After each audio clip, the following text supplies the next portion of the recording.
Here is Danny, and today, so the 24th this month, I made a tweet about Russia versus Russia in Battlefield 4 and how DICE predicted the future again.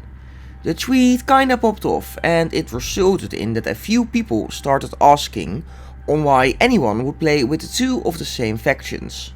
Like there's a ton of America versus America servers, for example. And since there aren't too many resources on this, I guess, why not make a video about it? Well, let me and my mate Heap explain the differences between the vehicles in a game. Even though on paper you might think they are the same, they are most definitely not. Well, mostly he explains it since he wrote an entire book about it in my Discord DMs.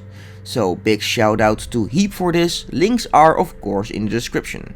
Basically, it is done for balance. Some of the vehicles got a absolute leg up, and especially in a more competitive setting, or when a map is more geared towards one kind of vehicle, like Siege of Shanghai and heli farming, you want the faction vehicles to be as equal as possible. Like the American Little Bird has the smallest hitbox of all the three helicopters, where the tail rotor does not have collision, where the Z11 does, for example, so it is a lot easier to fly through buildings. The only benefit the Z11 has is that it is harder to shoot out the pilot. Just look at this, how the helicopter gets stuck behind bloody everything.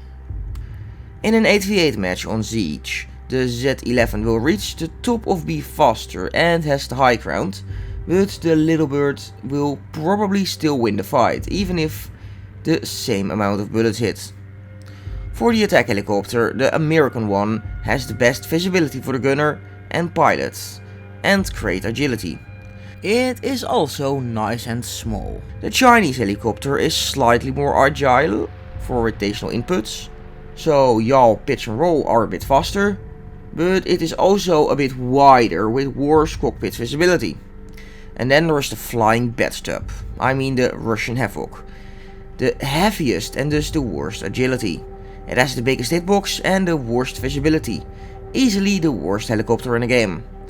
Putting your nose up to go after a plane will also get you fall to the ground a lot quicker than the other two helis. The only benefit is that people swear the guns are doing a little bit better, although it is not dealing any more damage. Heap thinks it might be a network thing where it does less. You also can't hang on a 90-degree angle to the left or to the right and then strafe around people, you will just instantly fall to the ground. The tanks, the Abrams, can't look down behind himself because of its massive butt. It does have good weight and traction though, and the shape of its front makes sumo wrestling with other tanks very effective. It is the second easiest to get a critical hit glitch shot on, which is when you get double damage when you don't deserve it by hitting a wonky hitbox, while the Russian one is the hardest. The American tank is easily the worst tank out of the three. The Chinese Type 99 has the best traction of them all, doesn't spin that often and handles weird terrain well. It is pretty easy to get a critical hit on. Slightly smaller than the other two tanks. And then there is the best tank of the three, the T90. Nice symmetrical body, making it easy to shoot around you. Drives fast but can spin out easily, and it has the smallest critical hit glitch place. For the infantry fighting vehicles, the Left 25 drives nicely, nothing really bad about it or good, it's fine, nobody hates it. The ZPD drives about the same as the Left 25, maybe a bit less agile. The turret is further in the back, so you see more of the body when driving. The tow launcher launches at the exact pitch where the barrel is coming from, while the other two have a weird horizontal position, making it easier to shoot over a wall. The Russian BTR has the turret on the front, making peeking around corners a little bit easier, having to expose less. Feels nice and fast but not as agile as the other two.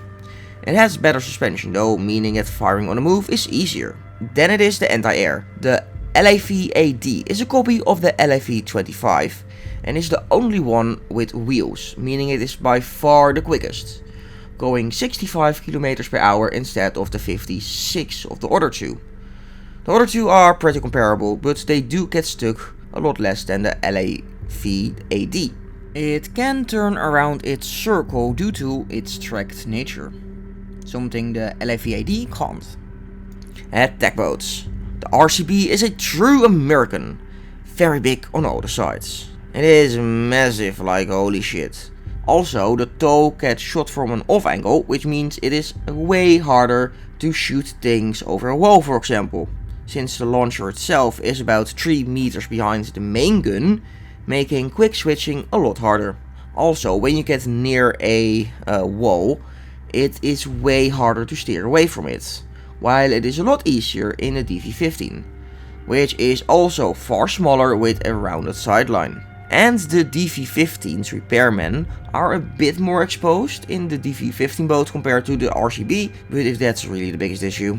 Time for the stealth jet differences.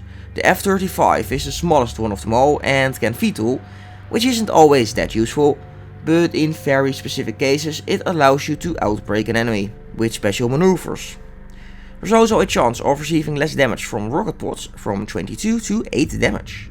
Why? No idea.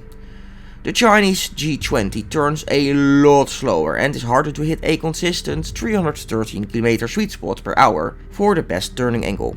It is also a lot harder to get over 10G. And the Russian Su-50 is pretty close to the F-35 but has a bigger hitbox. For the attack jets, the A-10, besides the best sound, it does have the biggest hitbox from all angles, making it less favorable. The Q5 and 10 shape on the other hand makes it the hardest one to hit, since the center aim would make your bullets miss due to the shape of the plane itself, and the more thin lines of the wings. It is also the only plane that fires bullets from the wings, so in third person you can hit your shots that you won't be able to hit in other planes. And the Su-25 is the middle ground between the attack jets. It's fine. And now for the vehicle with the biggest balance differences. The transport helicopters, and not for the reason you might initially think. While they basically handle all the same and have the same weapons, there is one helicopter that is obviously better than the other two, and that is the Kasatka. And why is it better than the American Phantom or Chinese Haitun? Well, because the rotor blades do not have a hitbox when the rotor blades are spinning, where highly skilled pilots would seat swap when there is an asteroid coming for them to abuse the thing where the heli isn't powered on, the rotor blades don't have a hitbox for 1 to 2 seconds. In the Russian helicopter you can just continue flying with a third smaller hitbox. In competitive 8v8 on the VOD, for example, Russia is easily favored because of this. So yeah, did you know about all those things? Let me know down in the comments. Once again, a big thank you to Heap, and check out the socials. But hey, that is all I got for now. Subscribe for more. This was Danny, and I see you on the battlefield.